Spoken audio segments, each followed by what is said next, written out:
सुप्रभातम छात्राः। आज आपण 8वी वर्गातील 12व्या क्रमांकाचा पाठ शिकणार आहोत। पाठाचे नाव आहे आत्मनेपदीया। याचा अर्थ असा, आत्मनेपदी क्रियापदे असलेल्या श्लोकांची मालिका म्हणजेच आत्मनेपदीया। विद्यार्थी मित्रांनो, परस्मैपदी क्रियापदे आपण आतापर्यंतच्या पाठात पाहिली। आता या पाठात आत्मनेपदी क्रियापदांची ओळख सुभाषितांच्या माध्यमातून करून घ्यायची आहे। परस्मैपदात प्रथम पुरुषी एकवचनीय क्रियापदाला जसा ती हा प्रत्यय लागतो, तसा आत्मनेपदात ते असा प्रत्यय लागतो। या पाठात प्रपद्ये हे एक क्रियापद सोडल्यास सर्व क्रियापदांच्या शेवटी ते हे आत्मनेपदी प्रत्यय दिसते।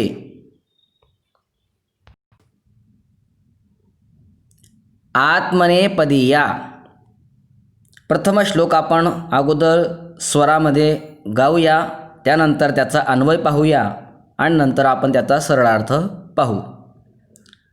अपूर्वः कोऽपि कोशोऽयं विद्यते तव भारती व्ययतो वृद्धिमायाति क्षयमायाति संचयात्। या श्लोकाचा अन्वय अशा प्रकारे आहे। हे भारती, अयं तव कः अपि कोशः अपूर्वः विद्यते, सः व्ययतः वृद्धिम आयाति संचयात क्षयम आयाति। या संपूर्ण श्लोकाचा अर्थ असा आहे, हे सरस्वती, हे भारती म्हणजे काय, हे सरस्वती, अयम तव कः अपि कोशः अपूर्वः विद्यते, हा तुझा अवर्णनीय असा ज्ञानाचा खजिना खरोखर अपूर्व आहे। सह व्ययत वृद्धिम आयाति संचयात क्षयम आयाति। याचा अर्थ असा आहे, कारण तो खजिना खर्च केल्याने वाढतो आणि साठवून ठेवल्याने नष्ट होतो। वास्तविक पाहता व्यवहारामध्ये जे आपण धन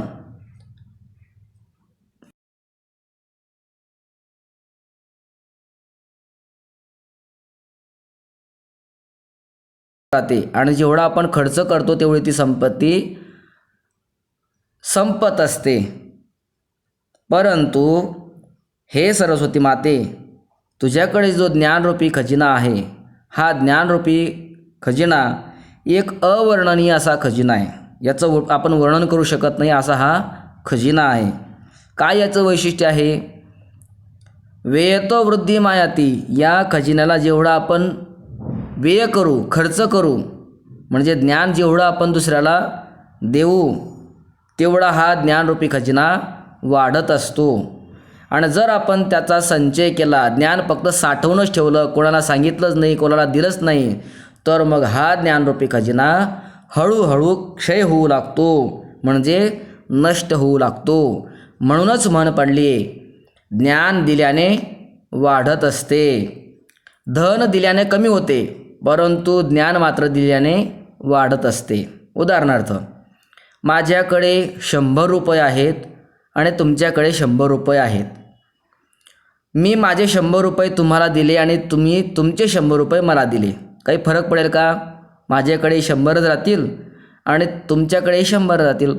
फरक एवढाच असेल की माझ्याकडचे 100 रुपये तुमच्याकडे आणि तुमच्याकडचे 100 रुपये माझ्याकडे। परंतु लक्ष द्या, ज्ञान दिल्याने वाढतं कसं? मला 10 गोष्टी माहिती आहेत आणि तुम्हाला 10 गोष्टीचं नॉलेज आहे, तर मी माझ्या माहितीत असलेल्या 10 गोष्टीचं ज्ञान तुम्हाला दिलं आणि तुम्ही जर तुम्हाला माहिती असलेल्या पण मला माहीत नसलेल्या अशा 10 गोष्टींचं ज्ञान मला तुम्ही दिलं, तर काय होईल? तुमच्याकडे 20 गोष्टींचं ज्ञान असेल आणि माझ्याकडे सुद्धा 20 गोष्टींचं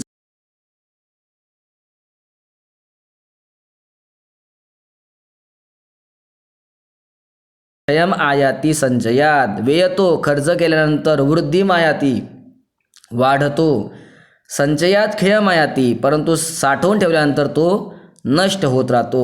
असा अवर्णनीय असा हे सरस्वती माते तुमचा हा ज्ञानाचा भांडार, ज्ञानाचा कोश, ज्ञानाचा खजिना आहे. आला पहिल्या श्लोकाचा अर्थ लक्षात. आता आपण दुसऱ्या श्लोकाकडे वळूया. दुसरा श्लोक अतिशय सुंदर आहे आणि आपल्या बहुतेकांच्या पाठाचा आहे, परिचयाचा आहे. मनोजवं मारुततुल्यवेगं जितेंद्रियं बुद्धिमतां वरिष्ठं वातात्मजं वानरयूथमुख्यं श्रीरामदूतं शरणं प्रपद्ये. या श्लोकाचा अन्वय पहा. अहम मनोजवं मारुततुल्यवेगं जितेंद्रियं बुद्धिमतां वरिष्ठं वातात्मजं वानरयूथमुख्यं श्रीरामदूतं शरणं प्रपद्ये. लक्ष द्या. मनोजवम या श्लोकाचा या शब्दाचा अर्थ आहे मनासारखा जव म्हणजे वेग आहे असा मनोजवम. मारुततुल्य वेगम म्हणजे वाऱ्याशी तुलना करण्यास योग्य असा त्याला म्हणतात मारुततुल्य वेगम. जितेंद्रिय म्हणजे काय? ज्याने इंद्रिये जिंकली आहेत त्याला म्हणतात जितेंद्रिय. बुद्धिमता वरिष्ठ म्हणजे बुद्धिमान लोकांमध्ये श्रेष्ठ असणाऱ्या. वातात्मज म्हणजे वात प्लस आत्मजम वाऱ्याचा अर्थात वायुदेवाचा, आत्मज म्हणजे मुलगा. वानर यूथ मुख्यम वानर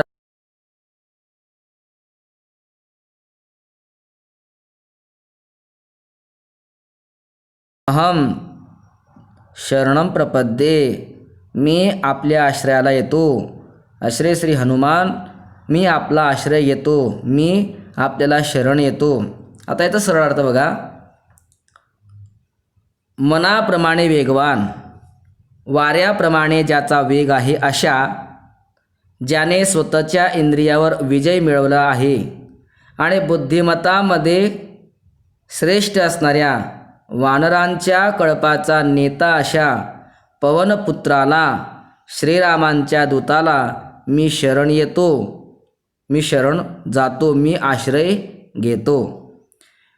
श्रीमद श्री हनुमंतराय यांचं वर्णन करणारा आणि यांची शरणागती स्वीकारणारा असा हा गोड आणि सर्वांच्या पाठातला परिचयातला हा श्लोक आहे. यामध्ये हनुमंतरायांना वेगवेगळ्या विशेषणांनी वर्णन केलेलं आहे. काही वेळेला वर्णन हे केवळ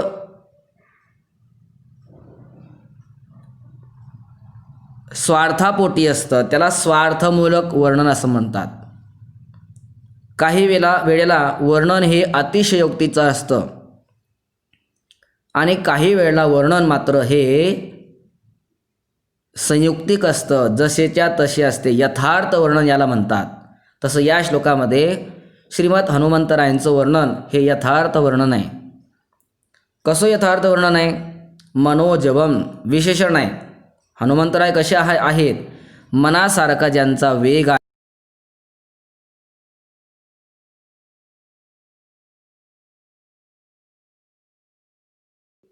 तुलनीय आहे.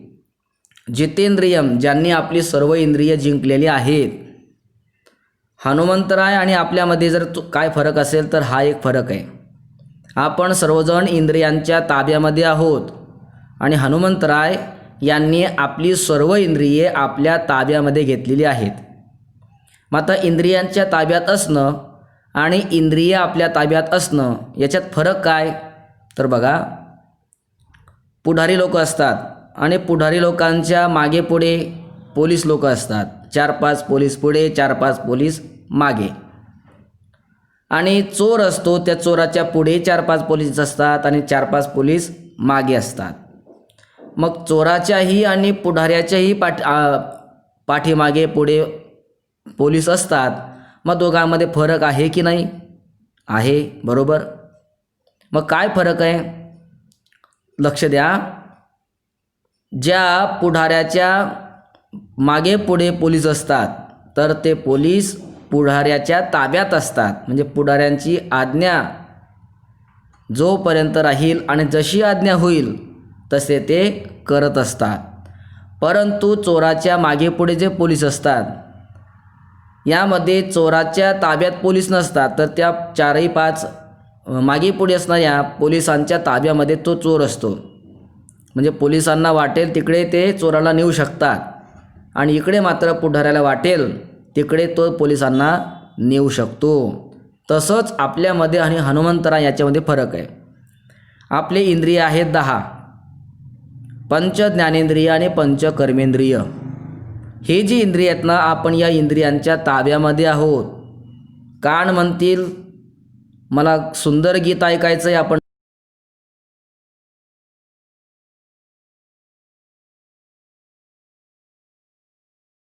जीभ म्हणेल मला चांगलं चांगलं पदार्थ खायचे, आपण लगेच ते चांगले पदार्थ खातो. म्हणजेच काय, आपण इंद्रियांच्या ताब्यामध्ये आहोत. पण हनुमंतराय मात्र इंद्रियांच्या ताब्यात नसून इंद्रिय ज्यांच्या ताब्यामध्ये आहेत.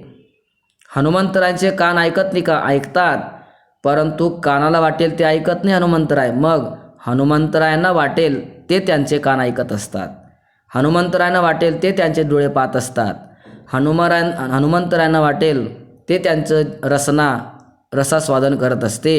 तर हनुमंतराय हे जितेंद्रिय आहेत, त्यांनी इंद्रियावर विजय प्राप्त केलेला आहे. बुद्धिमतां वरिष्ठम, बुद्धिमान लोकांमध्ये हे वरिष्ठ आहेत.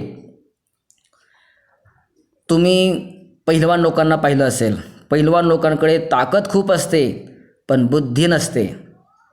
काही बुद्धिमान मनुष्य पाहिले असतील तुम्ही, अगदी भरपूर बुद्धिमत्ता, पण त्यांचं शरीर असं असतं की वारा आला तरी ते उडून जातील. म्हणजे त्यांच्याकडे बुद्धी आहे परंतु शक्ती नाही. काहींकडे शक्ती असते पण बुद्धी नसते, युक्ती नसते. परंतु हनुमंतराय कसे आहेत, तर हे बुद्धिमानही आहेत आणि शक्तिमानही आहेत. बुद्धी आणि शक्तीचं म्हणजे शक्ती आणि युक्तीचं ऐक्य आणि वृद्धी प्राबल्य ज्या ठिकाणी दिसून येतं ते म्हणजे श्री हनुमंतराय आहेत. बुद्धिमतां वरिष्ठम, बुद्धिमान लोकांमध्ये सुद्धा ते वरिष्ठ आहेत. वात आत्मजम, वात म्हणजे वारा. वास्तविक पाहता केसरी हे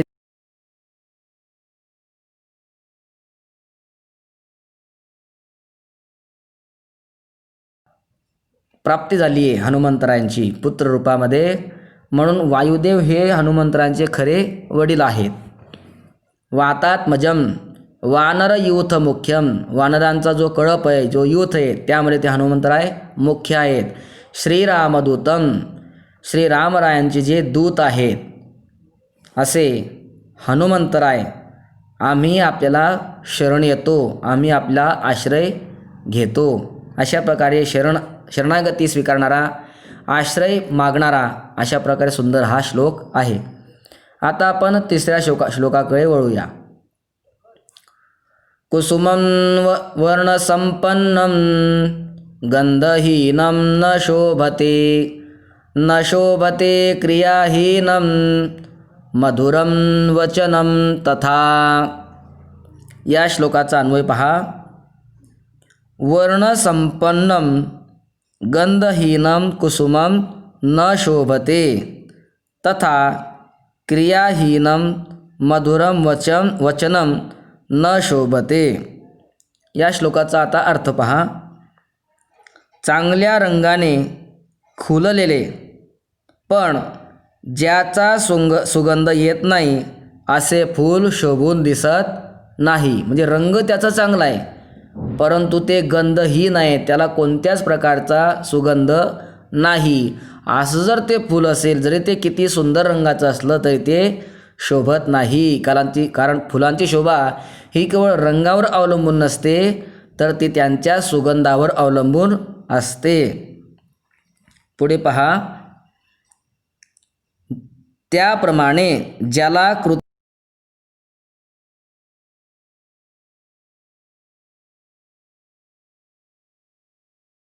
वचनम तथा, त्याप्रमाणे एखादा मनुष्य खूप मधुर बोलत असेल, खूप गोड बोलत असेल, परंतु त्याची क्रिया मात्र वाईट असेल, क्रिया मात्र चांगलीही नसेल, किंवा तो जसा बोलत असेल तशी तो क्रिया करत नसेल, म्हणजे बोले तैसा चाले त्याची वंदावी पाऊले असा नसेल, तर मग त्याचं मधुर वचन शोभत नाही.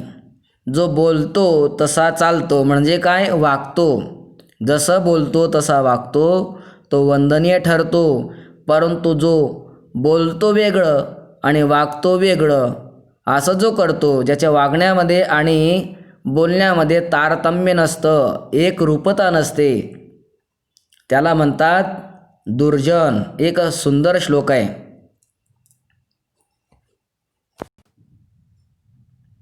लक्ष द्या तो श्लोक. मनस्येकं वचस्येकं कर्मण्येकं महात्मनः, मनस्यन्यत् वचस्यन्यत् कर्मण्यन्यत् दुरात्मनः. या श्लोकाचा अर्थ असा आहे, मनामध्ये एक, वाणीमध्ये एक आणि कार्यामध्ये एक, म्हणजे मन, वाणी आणि कार्य या तिन्हीमध्येही ज्याची एक रूपता असते. जे त्याच्या मनात असतं तेच त्याच्या वाणीत असतं, आणि जे त्याच्या वाणीत असतं तेच त्याच्या क्रियेमध्ये असतं, कर्मामध्ये असतं, त्याला म्हणतात महात्मा. आणि दुरात्मा कशाला म्हणतात?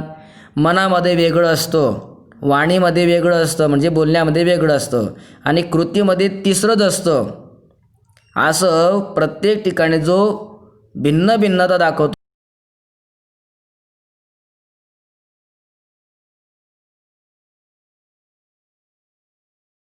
तसं या ठिकाणी श्लोकात म्हटलं आहे की सुंदर वर्ण आहे फुलाचा, परंतु जर त्याला गंध नसेल तर ते फूल ज्याप्रमाणे शोभत नाही, त्याप्रमाणे एखादा मनुष्य मधुर बोलत असेल, खूप गोड बोलत असेल, परंतु त्याचं वागणं जर योग्य नसेल, त्या गोड बोलण्याच्या योग्यतेचं नसेल, बोलण्याप्रमाणे त्याची जर क्रिया नसेल, तर ते वचन, त्याचं मधुर वचन न शोभणारं असतं.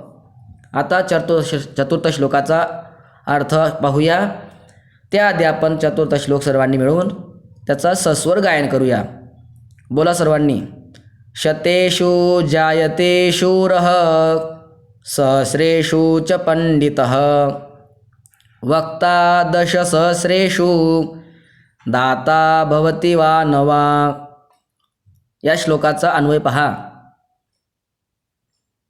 या श्लोकाचा अन्वय आहे, शतेषु एकः शूरः जायते सहस्रेषु च पंडितः जायते वक्ता दशसहस्रेषु जायते दाता भवति वा न भवति वा. याचा अर्थ ऐका आता. शेकडो माणसात एखादा शूर जन्मतो, हजारोंमध्ये एखादा पंडित असतो, 10,000 हजारांमध्ये एखादा वक्ता निपजतो, मात्र दातृत्वशील व्यक्ती माणूस मिळणे अतिशय कठीणच. यामध्ये 4 व्यक्तींची दुर्लभता सांगितलेली आहे. पहिला म्हणजे शूर, दुसरा म्हणजे पंडित, तिसरा म्हणजे वक्ता आणि चौथा म्हणजे दाता. तर शूर कोणाला म्हणतात? शूर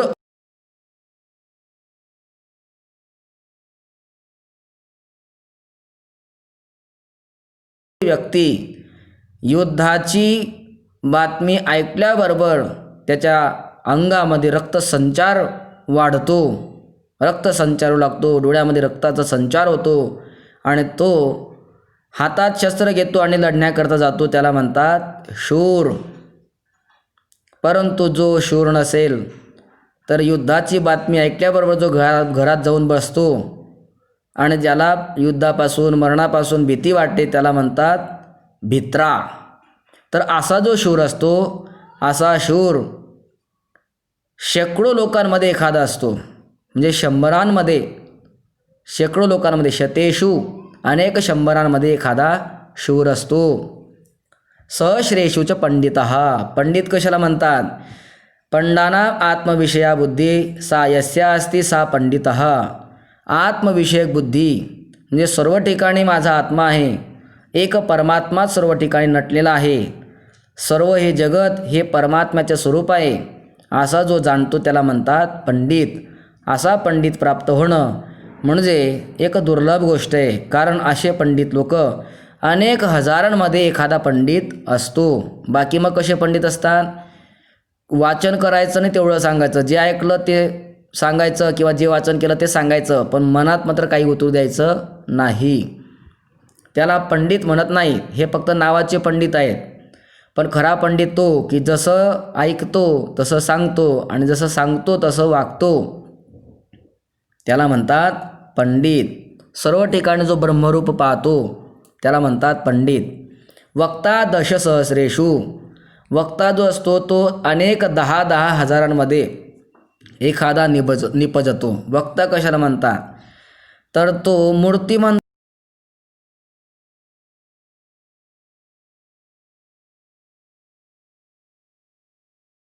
5 मिनिटामध्ये करून रस निर्माण करतो. रस निष्पत्ती करणं व्याख्यानामध्ये हे त्याचा डाव्या हाताचा खेळ असतो. असा जो वक्ता असतो त्याला कोणताही विषय द्या आणि कोणत्याही वेळी द्या, ऐन वेळेस जरी तुम्ही त्याला विषय दिला तरी तो त्यावर अस्खलित असं व्याख्यान करतो आणि सर्वांचं मनोरंजन करतो. नुसतं मनोरंजन करत नाही तर उद्बोधक असं वर्णन करून तो सांगत असतो. त्याला म्हणतात वक्ता. वक्ती ती वक्ता. लक्षात आलं? दातावती वानवा. दातृत्व शक्तीने युक्त असणारा जो दाता तो जन्माला येतो की न येतो यामध्ये शंका आहे. कितीतरी लाखो करोडो लोकांमध्ये एखादा दाता असतो. अशा प्रकारे या श्लोकामध्ये शूर, पंडित, वक्ता आणि दाता यांचं दुर्लभत्व सांगितलेलं आहे. आता पंचम श्लोक आपण गाऊया. लोभाविष्टो नरो वित्तं वीक्षते न तु संकटं दुग्धं पश्यति मार्जारो न तथा लघुडाहतिं. या पंचम श्लोकाचा अन्वय पहा. लोभाविष्ट नरः वित्तं वीक्षते न तु संकटं यथा मार्जारः दुग्धं पश्यति तथा लघुडाहतिं न पश्यति. या श्लोकाचा सरळ अर्थ असा आहे. लोभाने भारलेला माणसाला धन दिसतं. ज्याच्या मनामध्ये केवळ लोभ भरलेला आहे असा लोभाविष्ट मनुष्याला केवळ धन दिसतं, परंतु त्या धनासह येणारे संकट दिसत नाही. त्याचप्रमाणे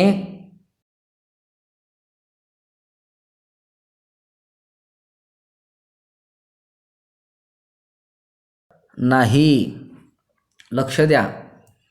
सध्याच्या काळामध्ये सर्व जग हे पैशाच्या मागे धावतंय. अगदी सर्व, म्हणजे खडी फोडणाऱ्या लोकांपासून तर एखादा सत्ताधीश नेत्यापर्यंत सर्व जग काय कशाकरता धावतंय? पैशाकरता धावतंय. पैसा मानवी जीवनाची गरज आहे, परंतु मानवी जीवनाचं सार्थक हे पैशामध्ये नाही आहे. म्हणजे पैसे आपल्या जीवनाकरता लागतात, पैसे हे आपल्या जीवनाकरता आहेत, पण आपलं जीवन मात्र पैशाकरता नाही आहे. तर आपलं जीवन हे परमात्मा स्वरूपाचा अनुभव घेऊन त्या आनंदाची प्राप्ती करून घेण्याकरता आपल्याला हे जीवन प्राप्त झालेलं आहे. परंतु सध्या पैशाचा एवढा लोभ माणसाच्या अंतःकरणावर निर्माण झाला आहे की मनुष्य येन केन प्रकारे कोणत्या ना कोणत्या प्रकारे पैसा मिळावा एवढंच त्याला वाटतं. पैसा ही गरज आहे, आवश्यकता आहे, परंतु पैसा मात्र सर्वस्व नाही. कारण बरेच असे श्रीमंत लोक आहेत, त्यांच्याकडे भरपूर पैसा आहे, पण एक दिवस सर्व संपत्ती सोडून त्यांना इहलोकाची यात्रा संपवावी लागली, म्हणजे मरणाला सामोरं जावं लागलं. मरण तुम्ही किती श्रीमंत असा की गरीब असा हे भेदभाव करत नाही. तुमचा काळ जवळ आला की मनुष्याला त्या मरणाला सामोरं जावं लागतं. मृत्यू देव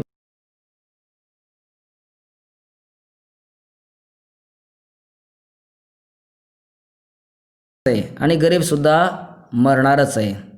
मग लोभाच्या अधीन होऊन वाम मार्गाने संपत्ती मिळवण्यापेक्षा सत्कर्माच्या किंवा धर्माच्या अधीन होऊन सद्धर्माने किंवा योग्य मार्गाने संपत्ती मिळवायला हरकत काय? तुम्हाला संपत्ती मिळू वाटते ना? मग जगद्गुरू संत तुकाराम महाराजांनी एक वचन वापरलं आहे, जोडून या धन उत्तम व्यवहारे उदास विचारे वेच करी. याचा अर्थ असा आहे की मनुष्याने पैसा मिळवावा, पैसा मिळवण्याची अपेक्षा आहे ना, मिळवा तुम्ही पैसा, पण जोडून या धन उत्तम व्यवहारे, उत्तम व्यवहार करा. म्हणजे वाम मार्गाने, 2 नंबरच्या मार्गाने तुम्ही पैसा मिळवू नका, कारण हा पैसा माणसाला सुख देत नाही. पैसा येतो तसं सोबत संकटसुद्धा घेऊन येतं. या पैशामागे म्हणजे वाम मार्गाने येणाऱ्या 2 नंबरच्या अर्थात चुकीच्या मार्गाने येणाऱ्या पैशाकडे, पैशाच्या बरोबर 15 अनर्थ येत असतात. काम, क्रोध, लोभ, मद, स्मर, स्तंभ, भेद, वैर, अविश्वास, संस्पर्धा, अशी व्यसनं, असे 15 अनर्थ घेऊन तो येत असतो, वाम मार्गाने आलेला पैसा. म्हणून पैसा मिळवताना लोभाच्या अधीन होऊ नये. परंतु काही माणसं मात्र लोभाच्या अधीन होतात आणि लोभाच्या अधीन होऊन ते फक्त पैसा येतोय याच्याकडे ते पाहतात, पण पैशाच्या मागे किंवा पैशाच्या बरोबर भयानक आणि मोठं असं संकट येतं हे मात्र पाहत नाही. कशाप्रमाणे? ज्याप्रमाणे एखादा बोका असतो आणि तो बोका केवळ भूक लागली आहे म्हणून तो दूध पाहतो, दूध पितो, डोळे मिटतो आणि दूध पितो, परंतु दुधाकडे पाहत असताना त्या दुधाचं रक्षण करण्याकरता उभा असलेला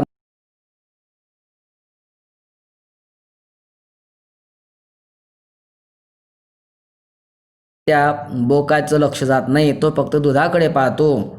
आणि मग काय होतं?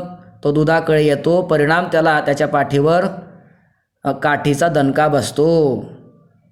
म्हणून केवळ दुधाकडे पाहू नये, तर दुधाच्या प्राप्तीने किंवा दूध पिल्याने आपल्या पाठीवर जो दणका बसणार आहे, त्या ज्या माणसाच्या हातामध्ये काठी आहे त्याच्याकडे सुद्धा पाहावं. तसं माणसाने केवळ पैशाकडे पाहू नये. वाम मार्गाने किंवा चुकीच्या मार्गाने पैसा आला तर याच्याने आपल्या कुटुंब उद्ध्वस्त होईल, आपला परिवार त्याला दुःख होईल. कारण आमचे गुरुजी सांगायचे, ज्याची संपत्ती चांगली त्याची संततीसुद्धा चांगली असते. म्हणून आपली संतती म्हणजेच अपत्यच संतती चांगली व्हावी, निघावी, निपजावी याच्याकरता आपली संपत्तीसुद्धा शुद्ध असली पाहिजे. लोभी मनुष्य फक्त पैसे पाहतो, पण पैशामागे येणारं संकट पाहत नाही. ज्याप्रमाणे बोका दूध पाहतो पण हातात काठे घेतलेला मनुष्याकडे पाहत नाही, तर मनुष्याने केवळ लोभाविष्ट होऊन केवळ पैशाकडे पाहू नये, तर चुकीच्या मार्गाने येणाऱ्या पैशाच्या मागे येणाऱ्या संकटाकडे सुद्धा पाहावं आणि त्या संकटापासून बचाव करण्याकरता संपत्ती मिळवावी, ती योग्य मार्गाने, न्याय्य मार्गाने, धर्म मार्गाने संपत्ती मिळवावी. आता आपण 6व्या श्लोकाला आरंभ करूया. आपण अगोदर गाऊया. अपारे काव्य संसारे कविरेकः प्रजापतिः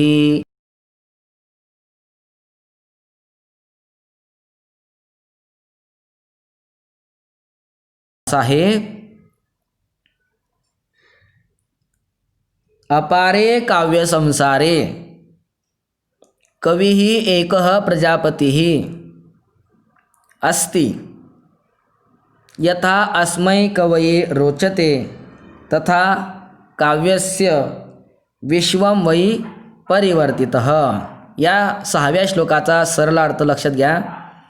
अमाप अशा काव्यसृष्टीत कवी हा एकच ब्रह्मदेव आहे. त्याला जसे काव्य विश्व रुचते तसे ते परिवर्तित आणि परिवर्तन पावत असते.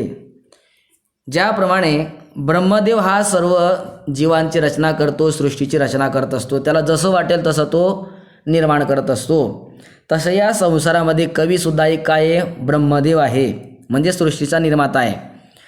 त्याच्या कल्पनेमध्ये जशी तो सृष्टी असेल तशी तो परिवर्तित करत असतो. म्हणून म्हटलंय कवीसुद्धा काय आहे, प्रजापती आहे.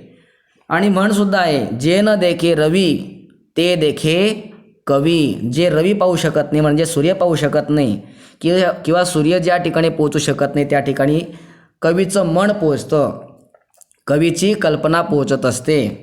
म्हणून अमाप अशा काव्यसृष्टीमध्ये कवी हा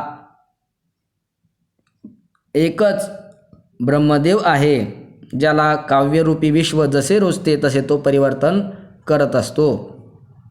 आता आपण पाहणार आहोत 7 क्रमांकाचा श्लोक.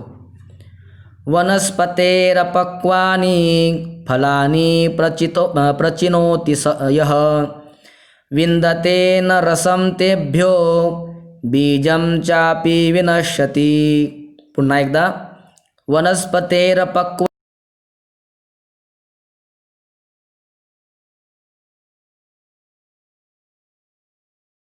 चापि विनश्यति. या 7 श्लोकाचा अन्वय पहा. यह वनस्पतेः अपक्वानि फलानि प्रचिनोति सः तेभ्यः रसं न विन्दति बीजमपि विनश्यति. आता या श्लोकाचा अर्थ लक्षात घ्या. जो झाडांची कच्ची फळे तोडून आणतो किंवा गोळा करतो, कच्ची फळे जो गोळा करतो, जे अजून परिपक्व झालेले नाहीत, अशी कच्ची फळे जो तोडून आणतो किंवा गोळा करतो, तर त्याच्या जीवनामध्ये 2 गोष्टींचं नुकसान होतं. त्याला त्या फळापासून रसही मिळत नाही, म्हणजे रस तर मिळतच नाही, पण त्या झाडांचे बीसुद्धा नष्ट होते. अपरिपक्व अवस्थेमध्ये जर आपण फळं गोळा केले, फळं तोडून आणलं, तर परिपक्व झाल्यामुळे जो रस त्यामध्ये परिपक्व झाल्यानंतर निर्माण होणार होता, तो रस मात्र परिपक्व न झाल्यामुळे तो रस त्याला प्राप्त होत नाही. आणि परिपक्व झाल्यानंतर जे बीज त्याच्यामध्ये निर्माण होतं फळामध्ये, ते बीजसुद्धा त्याला प्राप्त होत नाही. म्हणून वेळेच्या आधी कोणतीही कृती सिद्धीला जात नाही. म्हणून म्हणतात सब्र का फल मीठा होता है. परिपक्व झालेलं फळ हे गोड लागतं.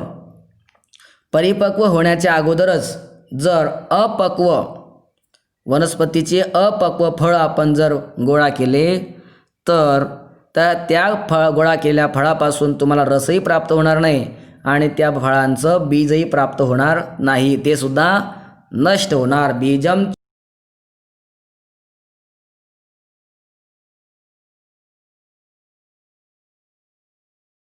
तिचा उपयोग करायला सुरुवात करू नये. अर्ध्या मूर्ध्या अवस्थेत वस्तूचा उपयोग सुरू केल्यास त्या वस्तूपासून काहीच फायदा होत तर नाहीच, पण ती वस्तूही लयाला जाते, फुकट जाते. हे या श्लोकाचं स्पष्टीकरण, सरळ अर्थ आणि यातील गर्भित अर्थ आहे. आता 8वा श्लोक अतिशय सुंदर श्लोक आहे. न देवो वर्तते काष्ठे न पाषाणे न मृण्मये भावे हि विद्यते देवः तस्मात् भावो हि कारणम. अतिशय सुंदर श्लोक, याचा आपण अन्वय पाहूया. काष्ठे पाषाणे मृण्मये देवः न विद्यते भावे हि देवः विद्यते तस्मात् भावः हि कारणम अस्ति. या श्लोकाचा सरळ अर्थ लक्षात घ्या. देव हा लाकडात म्हणजे लाकडी मूर्तीत, दगडात म्हणजे दगडी मूर्तीत किंवा मातीच्या मूर्तीतही नसतो. देव हा मनातील भावनेमध्ये असतो. म्हणून मनातील भाव, मनातील भक्ती हेच देवाला प्रसन्न करण्याचे साधन किंवा कारण आहे. लक्ष द्या, तुमच्या मनामध्ये देवाविषयी भावना नाही, प्रेम नाही, श्रद्धा नाही, विश्वास नाही, आणि तुम्ही जर नुसतं मूर्ती समजून किंवा दगडाची मूर्ती समजून तुम्ही पूजा करताय, तर त्याचं फळ तुम्हाला प्राप्त होणार नाही. म्हणून परमार्थामध्ये भावनेला खूप मोठं महत्त्व असतं. संसारामध्ये क्रियेला महत्त्व असतं आणि परमार्थामध्ये भावनेला महत्त्व असतं. कसं महत्त्व असतं लक्ष द्या.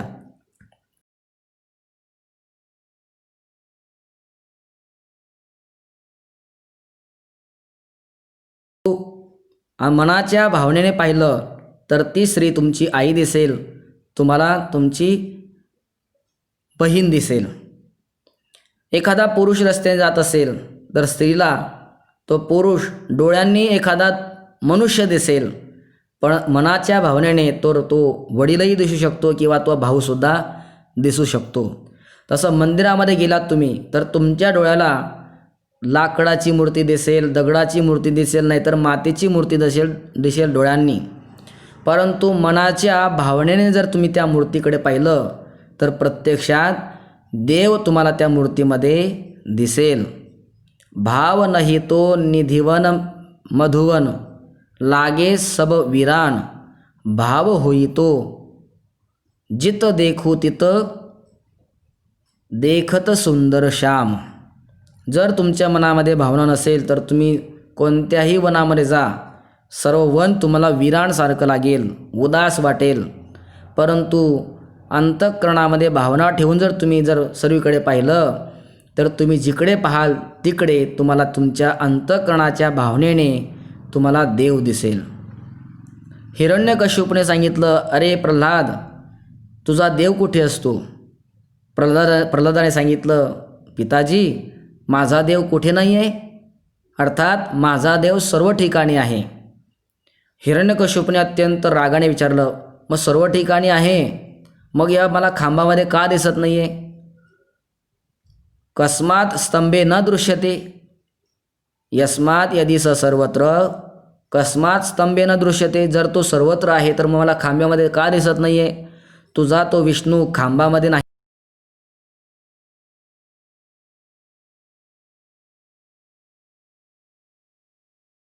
आणि भगवान कुठे असतो? भगवान कहा जहा भक्तो की हा भगवान वहा. भक्त म्हणतील भगवान इथे आहे तर भगवान तिथून प्रगट होतो. आणि हिरण्यकश्यपूने लाथ मारली, कोणी म्हणतात गदा मारली, तर तो खंब फुटला आणि त्या स्तंभातून भगवान विष्णू नरसिंहाच्या रूपामध्ये प्रगट झाले. आपण सर्वांना ही गोष्ट माहिती आहे. म्हणजे पाषाणात देव नसतो, लाकडामध्ये देव नसतो किंवा मातीच्या मूर्तीमध्ये देव नसतो, तर तो देव असतो आपल्या मनातल्या भावनेमध्ये. मनातल्या भावनेने जर आपण त्या मूर्तीची पूजा केली तर त्या मूर्तीतून सुद्धा तो प्रगट होत असतो. आणि सर्वात महत्त्वाचं म्हणजे देव हा चराचरामध्ये आहे. पण चराचरामध्ये जर देव आहे तर मग त्या लाकडाच्या, दगडाच्या, मातीच्या मूर्तीमध्ये देव नसेल का? असेल, परंतु मनाची भावना आपली पोचत नाही म्हणून आपल्याला ती माती दिसते, ती दगडाची मूर्ती दिसते. परंतु ज्याच्याकडे भावना आहे, प्रेम आहे, विश्वास आहे, त्याला त्या मूर्तीतूनही देव तो प्रगट होत असतो. कारण भावेही विद्यते देवः, जिथे भाव आहे तिथे देव विद्यते असतो. म्हणून तस्मात् भावोही कारणम, म्हणून देवाला प्रगट करण्याकरता भाव हेच मुख्य भांडवल आहे. देवा कारणे भाव तस्मात्, देव प्राप्त करण्याकरता भाव लागतो. मी सांगितलं की परमार्थामध्ये भावनेला क्रिया आहे, भावनेला महत्त्व आहे आणि संसारामध्ये क्रियेला महत्त्व आहे. कसं, मी तुम्हाला एक उदाहरण सांगतो. संसार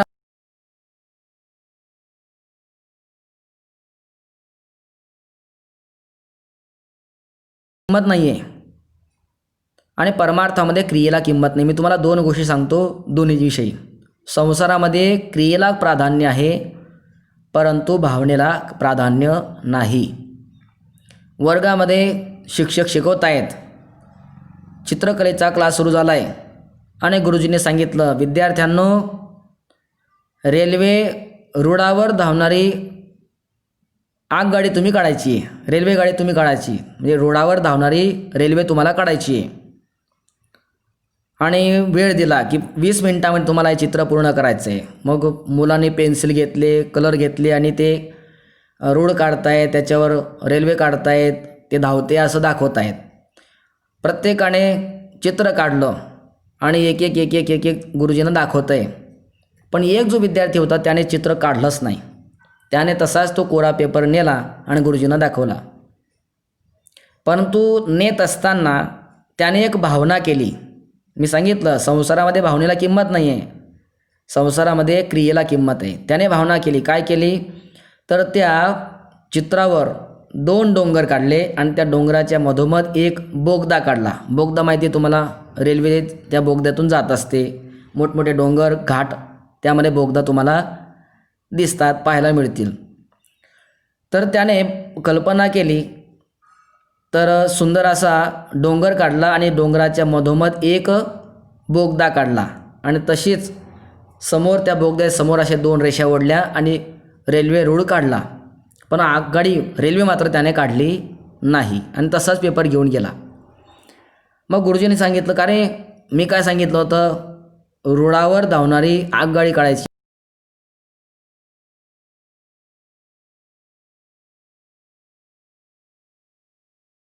रेल्वे ही रुळावर धावते पण सध्या ती बोगद्यामध्ये गेली म्हटले. गुरुजींना आश्चर्य वाटलं, असं का, मला सांगतोय का तू भाव ठेवायला. मग गुरुजी ते गुरुजी शेवटी, असं म्हणतात ना. आधी 2G होतं नेटवर्क, नंतर 3G आलं, आता 4G चालू आहे, पुढे भविष्यात 5G 6G सुद्धा येऊ शकतं. पण कितीही 5G 2G 3G 4G 5G आलं, पण शेवटी गुरुजी ते गुरुजीच असतात. म्हणून त्या गुरुजींनी चटकन उत्तर दिलं, म्हणे मग बघ तुझी रेल्वे बोगद्यामध्ये चालू आहे ना, बोगद्यामध्ये गेली आहे ना, मग आता तिला बोगद्यातून बाहेर येऊ दे, मगच मी तुला काय देणार, मार्क देणार. याचा अर्थ संसारामध्ये क्रियेला महत्त्व आहे, भावनेला महत्त्व नाही. मुलाने भावना केली काय, की सध्या रेल्वे ही त्या डोंगराच्या आतमध्ये असलेल्या त्या बोगद्यामध्ये धावते, पण या धावण्याला म्हणजे भावनेला संसारामध्ये किंमत नाही. तुम्हाला जर मार्क पाहिजे असतील तर तुम्हाला रेल्वेचा रूळ काढावा लागेल आणि त्यावर धावणारी रेल्वे काढावी लागेल, तरच तुम्हाला मार्क मिळेल. परंतु आता परमार्थामध्ये या. परमार्थामध्ये भावनेला किंमत आहे. कशी किंमत आहे लक्ष द्या. तुम्हाला पूजा करायची आहे, गणपतीची पूजा करायची आहे, पण तुमच्याकडे गणपतीची मूर्ती नाही आहे. तर मग शास्त्र सांगतं तुमच्याकडे जर गणपतीची मूर्ती नसेल तर तुम्ही काय करा, सुपारी घ्या आणि सुपारीच्या ठिकाणी गणपतीची भावना करा आणि सुपारीची पूजा गणपती समजून करा, चालतं. म्हणजे परमार्थामध्ये भावनेला किंमत आहे, परमार्थामध्ये क्रियेला किंमत नाही. करतोय सुपारीची पूजा पण भावना,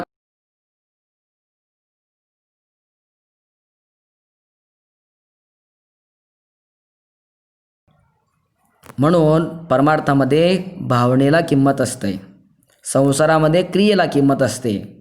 भावे ही विद्यते देवो, देव तुमच्या भावनेमध्ये आहे. देव कुठे नाही, देव सर्वत्र आहे, पण मग दिसत का नाही, तर आपल्या ठिकाणी तो सर्वत्र आहे असा भाव नाही, म्हणून तो आपल्याला सर्व ठिकाणी दिसत नाही.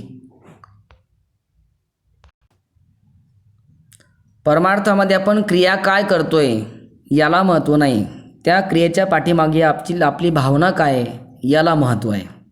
मी उदाहरण सांगतो आपल्याला.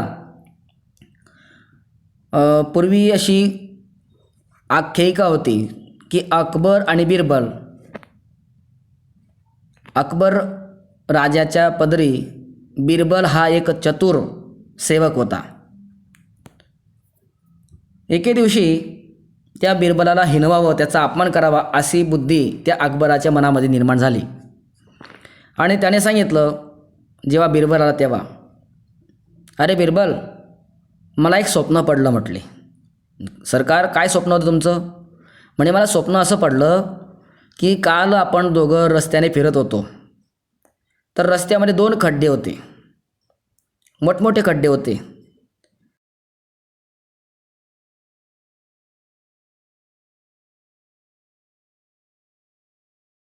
बरं, आता वाईट नाही, अजून याच्या पुढचं वाईट आहे. म्हणजे काय वाईट झालं? अरे बरं 2 आपण रस्त्याने जात होतो, 2 खड्डे दिसले, एका खड्ड्यामध्ये मी पडलो, एका खड्ड्यामध्ये तू पडला, परंतु यामध्ये अंतर असं की मी पडलो मधाच्या खड्ड्यामध्ये आणि तू पडला घाणीच्या खड्ड्यामध्ये. असं म्हटल्यानंतर दरबारातील सर्व सेवक, मंत्रिमंडळ हसू लागलं. पण शेवटी बिरबल तो बिरबलच, हजर जवाबी, प्रत्युत्पन्नमती. बिरबलसुद्धा लगेच अकबर बादशाला म्हणतो, सरकार मलासुद्धा सारखंच तुमच्यासारखं स्वप्न पडलं. म्हणे काय स्वप्न पडलं तुला? म्हणे मी झोपलो काल आणि मला स्वप्न पडलं. स्वप्नामध्ये आपण दोघं प्रवासाला निघालो, दोघंच होतो.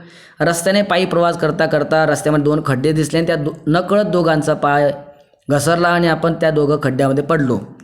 तुम्ही पडले मधाच्या खड्ड्यामध्ये आणि मी पडलो घाणीच्या खड्ड्यामध्ये. अरे हे तर मला पण पडलेलं स्वप्न आहे. बिरबल म्हणतो, सरकार ऐका तर खरं, माझं स्वप्न याच्या पुढे. म्हणे काय पुढे तुमचं स्वप्न?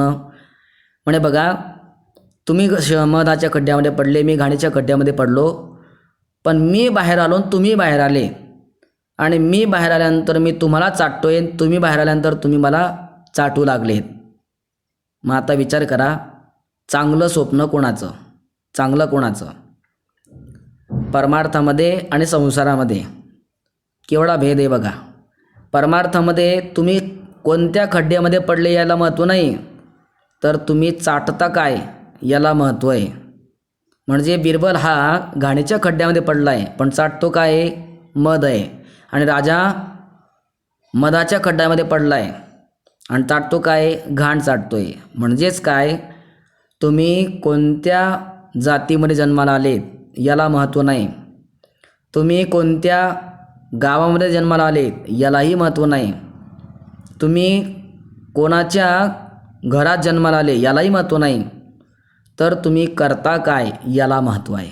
तुमच्या अंतःकरणामध्ये देवाविषयी भावना कोणती आहे ती भावना तो ओळखतो आणि देव दर्शन देत असतो. कारण त्या भावनेमध्येच देव राहत असतो. भावेही विद्यते देवो तस्मात् भावोही कारणम. मग तुम्ही कोणत्याही जातीतले असा, कोणत्याही कुळातले असा, कोणत्याही गावातले असा, कोणत्याही विभागातले असा, पण तुमच्या अंतःकरणात जर देवाविषयी भाव असेल तर देव साक्षात प्रत्यक्ष रूपे तुम्हाला दर्शन देणार, यात संशय नाही. आणि एखादा श्रीमंत असेल, उच्च कुळावर जन्माला आला असेल आणि त्याच्याकडे भरपूर संपत्ती असेल, तो सत्ताधीश असेल, पण अंतःकरणामध्ये जर त्याच्या देवाविषयी भाव नसेल तर देव त्याला 7 जन्मात सुद्धा दर्शन देऊ शकत नाही. म्हणून देवाच्या दर्शनाकरता बाकी इतर काही लागत नाही. काही न लगे एक भावची कारण, केवळ भावच देवाला प्राप्ती करण्याकरता लागत असतो. म्हणून भावे ही विद्यते देव तस्मात् भावोही कारणम. अशा प्रकारे 8ही श्लोकांचा अर्थ आपण विस्तृत, सरळ अर्थ, अन्वय आणि विस्तृत अर्थ या प्रकारे घेतलेला आहे. आता आपण पाहणार आहोत भाषाभ्यास. भाषाभ्यासमध्ये काय करायचं आहे, लक्ष द्या. श्लोक क्रमांक 1, श्लोके आत्मनेपद क्रियापदम किम. या पहिल्या श्लोकामध्ये आत्मनेपदी क्रियापद कोणतं आहे हे तुम्हाला ओळखायचं आहे. मग बघा, पहिल्या श्लोकामध्ये आत्मनेपदी क्रियापद कोणतं आहे, जे तुम्हाला ठळक अक्षरामध्ये दिसतंय, विद्यते. हे काय आहे? आत्मनेपदी क्रियापद आहे. ठीक आहे. यानंतर बघा, आदो दत्तानां शब्दानां कृते श्लोके आगतान शब्दान लिखत. सरस्वती याच्याकरता समानार्थी शब्द कोणता आहे? भारती. आणि अद्वितीय याच्याकरता समानार्थी शब्द आलेला आहे, पर्यायी शब्द आलेला आहे, अपूर्वः. त्यानंतर विरुद्धार्थक शब्दम लिखत. विरुद्धार्थी शब्दांना लिहायचं आहे. व्ययः याचा विरुद्धार्थी शब्द आहे आयः. वृद्धिः याचा विरुद्धार्थी शब्द आहे क्षयः. ठीक आहे. आता श्लोक क्रमांक 2, श्लोके क्रियापदम किम. दुसऱ्या श्लोकामध्ये क्रियापद कोणतं आहे तर ते तुम्हाला ओळखायचं आहे. शरणम प्रपद्ये. प्रपद्ये हे दुसऱ्या श्लोकातलं क्रियापद आहे. जाल रेखाचित्रम पुरयतं. श्रीरामदूतः. आता ते हनुमंतरायांची विशेषण लिहायची, मनोजवम मारुती.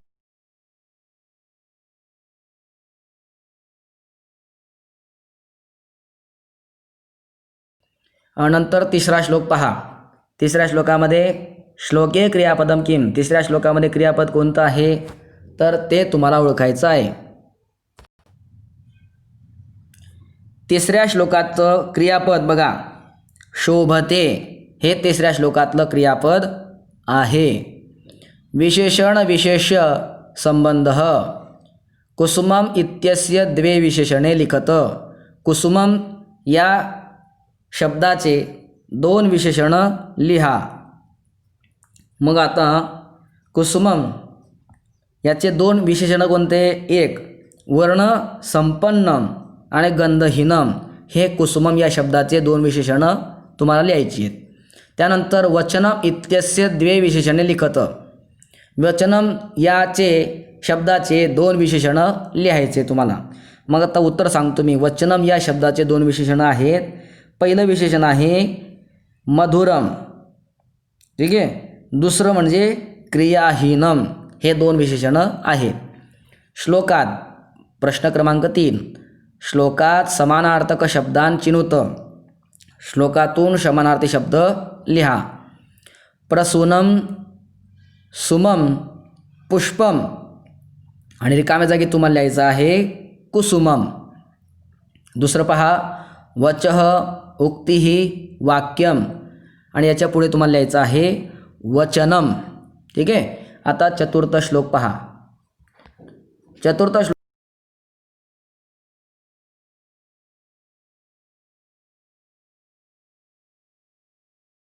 तक्ते आणि त्याला तुम्हाला जोडायचे आहेत. मेलनम कुरुत म्हणजे जोडायचे आहेत. शतेषु शूरः, सहस्रेषु पंडितः, दशसहस्रेषु वक्ता. याला जोडायचे तुम्हाला. समोरासमोर जोडी लिहायची. यानंतर दुसरा प्रश्न बघा. कस्मिन कः गुणः वर्तते इति लिखत. अ शूरे, पंडिते, भाषण निपुणे, उदारे. यामध्ये कोणाच्या ठिकाणी कोणता गुण शोभतो? तर बघा शूरमध्ये गुण असतो शौर्यम, पंडिते पांडित्यम, भाषण निपुणे वक्तृत्वम आणि उदारे दातृत्वम हा गुण असतो. समानार्थक शब्दान लिखत. समानार्थी शब्द लिहा. दाताला समानार्थी आहे वदान्यः, वदान्यः. शूरः याला समानार्थी शब्द आहे वीरः आणि विद्वान हा पंडित या शब्दाला समानार्थी शब्द आहे विद्वान. लक्षात आलं. आता आपण पाहूया पंचम श्लोक. पाचवा श्लोक पहा. मंजुषायाः आधारेण स्तंभ पूर्णं कुरुत. नरः वित्तं वीक्षते संकटं न वीक्षते. नरच्या पुढे आणि वीक्षतेच्या खाली काय लिहायचं तुम्हाला? वित्तम. नरच्या पुढे आणि न वीक्षतेच्या खाली संकटम लिहायचं आहे.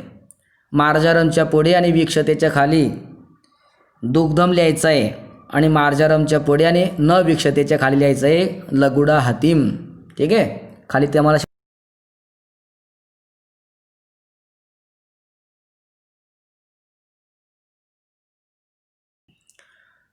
समानार्थक शब्दान लिखत.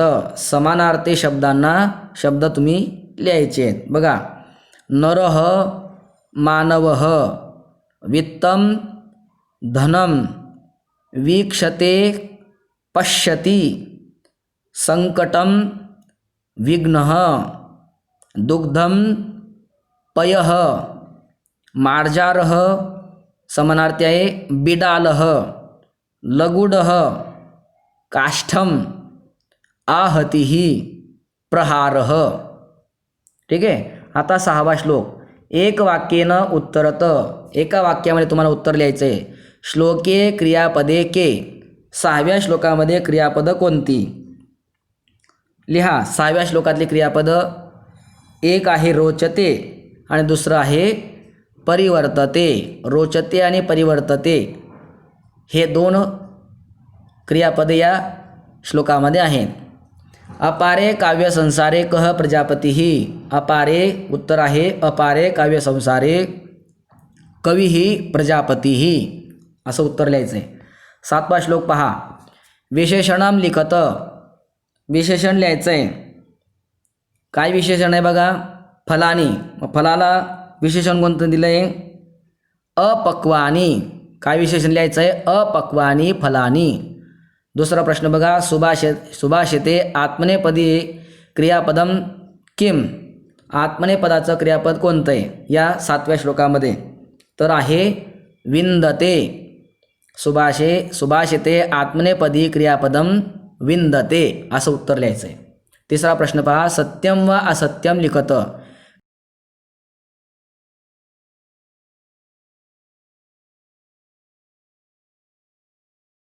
पुढे तुम्हाला असत्यम, कारण मनुष्य अपक्व फळापासून रस प्राप्त करत नाही, परिपक्व फळापासून तो रस प्राप्त करत असतो.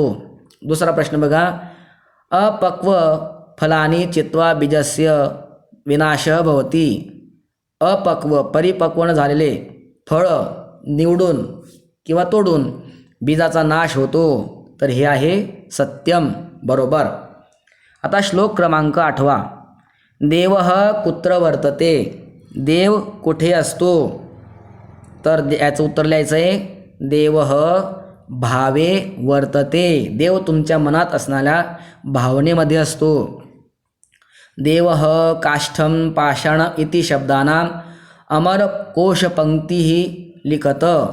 देव शब्द, काष्ठ शब्द आणि पाषाण शब्द या 3 शब्दांच्या अमरकोशाची पंक्ती तुम्हाला लिहायची आहे.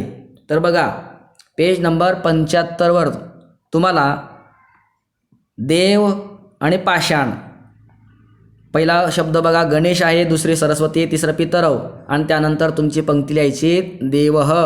मग तुम्हाला पुढे लिहायचे अमरा, निर्जरा, देवास्त्रिदशा, विबुधाहा, सुराहा आणि विग्रह त्याचा लिहायचं आहे अमराहा, निर्जराहा, देवाहा, त्रिदशाहा, विबुधाहा, सुराहा. त्यानंतर काष्ठम. काष्ठम बघा शोधा येतं. काष्ठम कुठे दिसतंय का बघा. आपण पाषाण बघूया अगोदर. अश्मा ग्रावा शिलाखंड पाषाण प्रस्तरोपलहा. त्याचा विग्रह पण लिहायचा आहे. अश्मा ग्रावा शिलाखंड पाषाण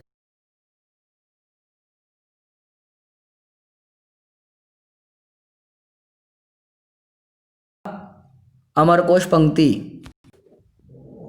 तुमच्या पुस्तकामध्ये 75 पृष्ठ क्रमांकावर असलेला जो अमरकोश आहे यामध्ये काष्ठम याची अमरकोश पंक्ती दिलेली नाही आहे. त्यामुळे तुम्ही वृक्ष ही या शब्दाची अमरकोश पंक्ती लिहायची आहे. वृक्षो महिरुह शाखे विटपी पादपस्तरुः.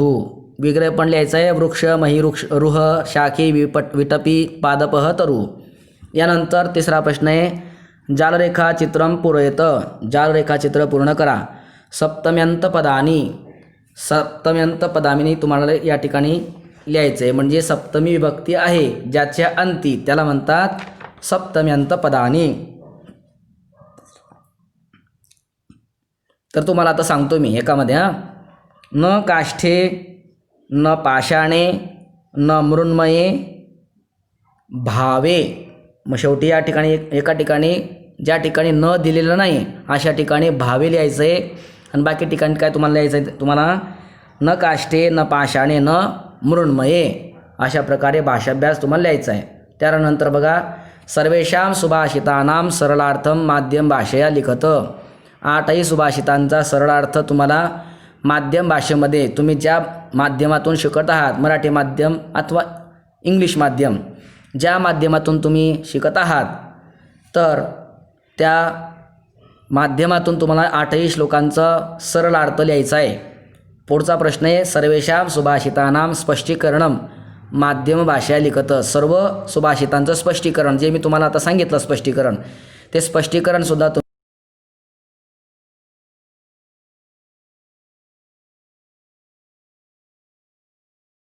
नक्की आवडला असेल तर निश्चितच तुम्ही आपल्या या चॅनलला सबस्क्राईब करा, लाईक करा, शेअर करा आणि कमेंटसुद्धा करा तुम्हाला या पाठाविषयी काय वाटलं ते. तुमच्या भावना प्रतिक्रिया या व्हिडिओच्या खाली कमेंटमध्ये तुम्ही टाकायचे आहेत तुम्हाला काय वाटलं याविषयी. आणि खरोखरच चांगलं वाटलं असेल तर तुम्ही इतरांनासुद्धा मित्रांना हा पाठ पाठवा, लिंक पाठवा, जेणेकरून त्यांनासुद्धा हा पाठ ऐकून लाभ होईल, चांगले मार्क मिळतील अशी अपेक्षा करतो आणि थांबतो. धन्यवाद.